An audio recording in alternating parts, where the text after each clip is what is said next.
আসসালামু আলাইকুম রহমতুল্লাহি ওবরকাতুহু। সম্মানিত দর্শক, কয়েকটি বিষয় নিয়ে আলোচনা করব। প্রথম বিষয়টা হলো, হঠাৎ করে শেখ হাসিনা একদম চুপচাপ হয়ে গেছেন গত এক সপ্তাহ ধরে, যেটিকে আমি খামোশি বলার চেষ্টা করছি, বা খামোশি কেন বলার চেষ্টা করলাম সেটা নিয়ে পরে বলবো। কিন্তু তিনি চুপচাপ হয়ে গেছেন এবং গত এক সপ্তাহের মধ্যে তিনি ছোট্ট একটা অডিও ক্লিপে সংক্ষিপ্ত একটা বক্তব্য দিয়েছেন, 3 মিনিটের, not more than that. Very concrete, উৎসাহব্যঞ্জক আওয়ামী লীগের যারা লোকজন তাদের জন্য, আর আওয়ামী লীগের যারা প্রতিপক্ষ রয়েছে তাদের জন্য অশনি সংকেত। এগুলো একটা পার্ট। দ্বিতীয় যে পার্ট, সে পার্টটি হলো, এই ঢাকা শহরের মহাখালীতে ছাত্রলীগ একটা অভিনব মিছিল করেছে। সেখানে রীতিমতো অঝরে ককটেল বৃষ্টি হয়েছে। আওয়ামী লীগ যে সময়টাতে রাজপথে ছিল ইফেক্টিভ পলিটিক্যাল পার্টি রূপে, হরতাল, অবরোধ, ককটেল, গাড়ি পোড়ানো, পেট্রোল বোমা মারা, এই জিনিসগুলো আওয়ামী লীগের সঙ্গে মানে এমনভাবে যেন আম এবং দুধ যেভাবে মিশে যায়, আওয়ামী লীগের আন্দোলন মানেই হরতাল, ভাঙচুর, জ্বালাও পোড়াও ইত্যাদি সবকিছু। আর তাদের মুখের জোর এত বেশি, তারা যখন ক্ষমতায় আসে তখন বিএনপি এবং জামাতকে যে ভাষায় গালাগালি করে এবং যেভাবে দায়ী করে, সেই তুলনায় বিএনপি তখন মানে রীতিমতো বেকুব হয়ে বসে থাকে। তারা মানে ওই আওয়ামী লীগের মুখের কাছে, সোফার কাছে, the power of speaking, narrative তৈরি করার মতো তাদের যে ক্ষমতা রয়েছে, সেই ক্ষমতার কাছে বিএনপি এবং জামাত এখনো পর্যন্ত শিশু। আপনি এই সময় দেখেন তো, এই গত 2 বছরে বিএনপির বিরুদ্ধে, জামাতের বিরুদ্ধে, এনসিপির বিরুদ্ধে এই যে মানুষ যে ক্ষেপে গেছে, ইউনূসের বিরুদ্ধে মানুষ যে ক্ষেপে গেছে, এবং সবাইকে এখন মানুষ এক কাতারে ফেলে সবাইকে দেশ বিরোধী, আমেরিকা দালাল, তারপরে সেন্ট মার্টিন বিক্রেতা, মার্কিন বাণিজ্য চুক্তি তারা মিলেমিশে করেছে, দেশ থেকে টাকা পাচার করে তারা সুইস ব্যাংক ভরে ফেলেছে। এবং এটা শুধু কথা নয়, 2025 সনের যে সুইস ব্যাংকের যে রিপোর্ট, সেই রিপোর্ট অনুযায়ী সেখানে বাংলাদেশি যারা টাকা আমানত রাখে, সেই আমানতের পরিমাণ বেড়েছে 41% প্রিভিয়াস ইয়ারের চাইতে। তাহলে বোঝার চেষ্টা করুন যে 2025 সনে যারা ক্ষমতায় ছিলেন তারা কি পরিমাণ টাকা বাংলাদেশ থেকে পাচার করে সুইস ব্যাংকে রেখেছেন, এবং সেই লোকগুলো কারা? তারা তো নিঃসন্দেহে মানে আওয়ামী লীগের লোক নয়। তো এই বিষয়গুলো ইন অ্যাডভান্স 2024 সনের আগস্ট সেপ্টেম্বর গেছে, নভেম্বর মাস থেকে আওয়ামী লীগ প্রচার করে আসছে, ইনুস সুদখোর, ইনুস দুর্নীতিবাজ, ইনুস ধাপ্পাবাজ, এনসিপি, মানে যা যা করেছে। আজ এই সমাজে বলতে গেলে এই আওয়ামী লীগের প্রচার এবং প্রোপাগান্ডার কারণে পুরো জিনিসটি একত্র একেবারে আলু ভর্তা হয়ে গেছে। অর্থাৎ আমেরিকার দালালি করতে গিয়ে এখানে আপনি বিএনপি, জামাত এবং ইউনূস, এনসিপি তাদেরকে আলাদা করতে পারবেন না, কিন্তু তাদের মধ্যে আলাদা সত্তা হয়তো আছে, কিন্তু আওয়ামী লীগ তাদেরকে একত্র করে ফেলেছে। আর দেশপ্রেমিক বলতে যা বোঝায়, এটা সঙ্গতির কারণে আপনি যখন দেশ বিক্রি করবেন, দেশপ্রেমিক কাদের নাম আসবে? এই যে ন্যারেটিভটা তারা তৈরি করেছে ইন্টেলেকচুয়াল লেভেলে।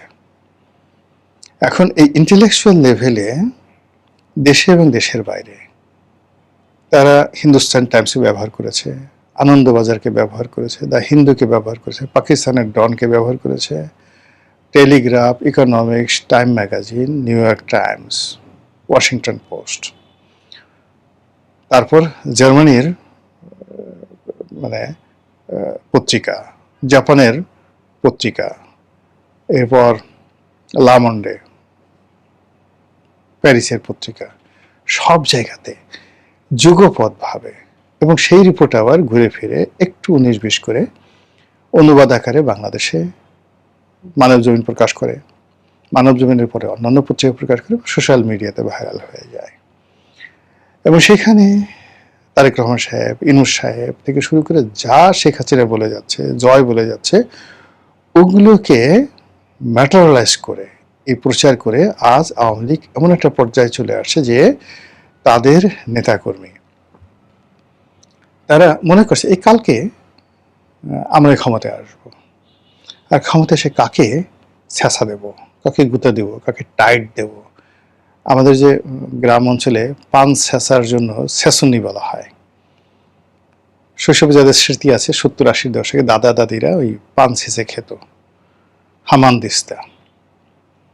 তো সেই হামান দিস্তার মধ্যে ফেলে যেভাবে পান আর সুপারি একসাথে ছ্যাঁচে আওয়ামী লীগের লোকজন চিন্তা করছে তাদের যারা বাড়ি পুড়িয়েছে, ঘর পুড়িয়েছে, তাদের স্ত্রী সন্তানের সঙ্গে অমানবিক আচরণ করেছে, তাদের ব্যাংক লুট করেছে, তাদের টাকা নিয়ে গেছে, পয়সা নিয়ে গেছে, সবগুলোকে পান সুপারি জর্দা বানিয়ে হামান দিস্তাদের মধ্যে নিয়ে আচ্ছা মতো আমরা ছেঁচব।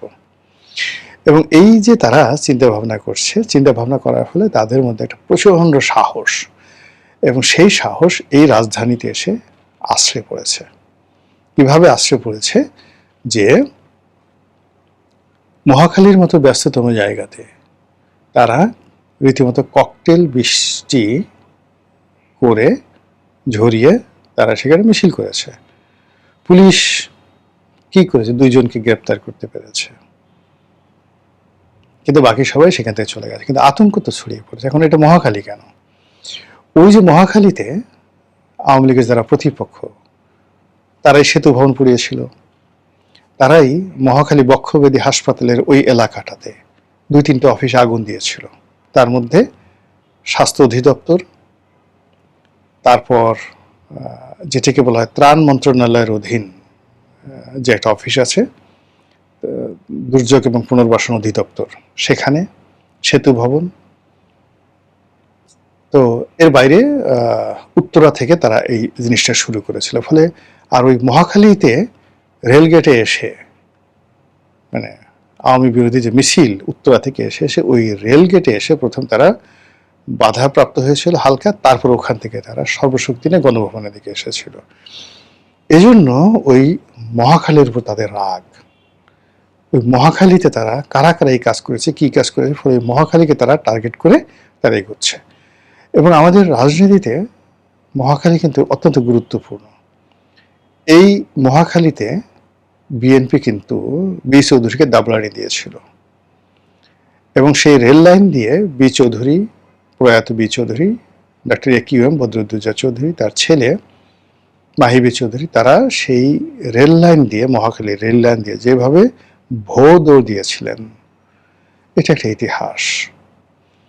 এবং ওই মহাখালী রেলগেটের কাছেই নিউ ডিএইচএস আছে, যেখানে কর্নেল অলি আহমেদ বীর বিক্রম বসবাস করেন, বীর উত্তম বা বীর বিক্রম। তো তিনি যখন এই বিএনপি থেকে বের হয়ে গিয়ে এলডিপি করলেন, ওই তাকে মারার জন্য ওই মহাখালী রেলগেটের ওই জায়গাতে একটা ব্যাপক শোডাউন হয়েছিল। বিএনপির জমানাতে নয়, এরশাদ জমানাতে ওই মহাখালীর ওই এলাকাটাই মূলত ছাত্রদলের যারা তখন ঢাকা শহর নিয়ন্ত্রণ করতেন, সেই নিরু, সানাউল হক নিরু, সেই সানাউল হক নিরু তাদের যত আড্ডা, যত কর্মকাণ্ড ওই মহাখালীকে কেন্দ্র করে। এবং সানাউল হক নিরু সাহেব সেই মহাখালীতে থাকতেন, এবং সেখানে নিরু সাহেব যে বাসায় থাকতেন সেখানে মাঝে মধ্যে বর্তমান প্রধানমন্ত্রী তারেক রহমান সাহেব তিনিও নিয়মিত ওই বাসায় আসতেন। এবং ওই বাসায়, নিরুর বাসায় থেকে কি করতেন বা এই করতেন সেটা প্রধানমন্ত্রী বা নিরু ভাই দুজনে ভালো বলতে পারবেন। তো ওই হলো মহাখালীর ইতিহাস। ওখানে রাজনীতির অনেক কিছু টার্নিং পয়েন্ট হয়েছে, ওই মহাখালীর ওই জায়গাতে অনেক কিছু হয়েছে। কাজে সেই মহাখালীকে আওয়ামী লীগ টার্গেট করে সেখানে প্রথম ককটেল বৃষ্টি করলো। এটা গুলিস্তানে তারা করতে পারতো, তারা গুলিস্তানে করেনি, মহাখালীতে করেছে। তো বুঝুন যে তারা একটা ডিজাইন করে, ম্যাটিকুলার ডিজাইন করে এই কাজগুলো করছে।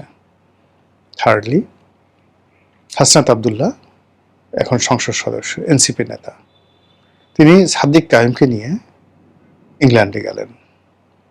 তো সাদিক কায়েম দেখেন এখানে ছাত্রলীগ, একসময় সে ছাত্রলীগে ছিল, তারপরে ছাত্রলীগের মধ্যে গুপ্ত অবস্থায় ছিল, সেখান থেকে সে বের হয়ে আসছে। কিন্তু ইংল্যান্ডে সে যে গেল, সাদিক কায়েমকে কেউ একটা ডিম মেরেছে, তাকে কিছু করেছে, এটা কিন্তু কেউ বলতে পারবে না। তার একটা পশমকে স্পর্শ করেনি। হোয়াই? সেকেন্ড থিং হলো, ওখানে দফায় দফায় হাসনাত আবদুল্লাহ যখন নামলো তখন এক দফা গালাগালি করলো, ইচ্ছা মতো গালাগালি করলো।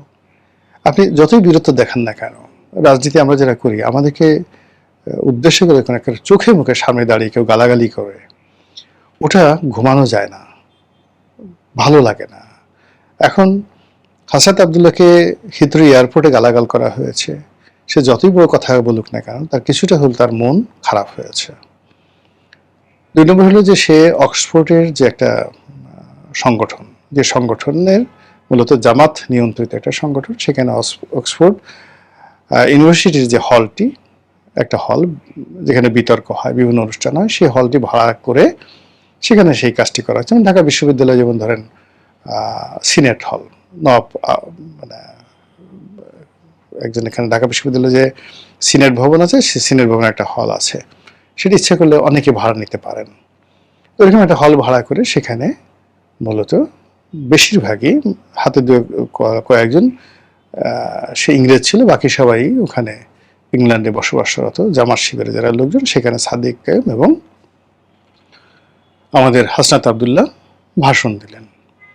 তো যাই হোক, আমার কাছে ধারণা ছিল যে হাসনাত আবদুল্লাহ ওখানে একটা খুব বিতর্ক হবে, ইংরেজির একটা লিখিত ভাষণ সে নিয়ে যাবে এবং ওখানে একটা অক্সফোর্ডের পরিবেশ হবে। কিন্তু ভাবসাব দেখে মনে হলো যে সে রাজুতে যেভাবে ঢুকে, মধুর ক্যান্টিনে যেভাবে ঢুকে, বা তার যে স্টাইল আছে কোথাও একটা ঢোকার, ঠিক সেইভাবেই সে ঢুকলো ওখানে এবং বক্তব্য দিল সেই বাংলাদেশে আমরা যেভাবে ইংরেজি বলি।